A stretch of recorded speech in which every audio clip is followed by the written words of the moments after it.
Mangalam ओङ्कारमङ्गलम्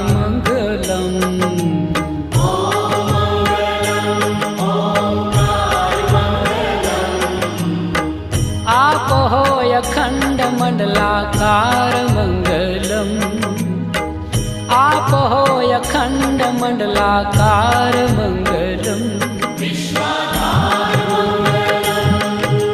Saurashtra Shri Somnath Mangalam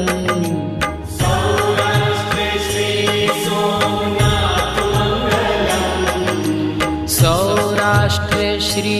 Somnath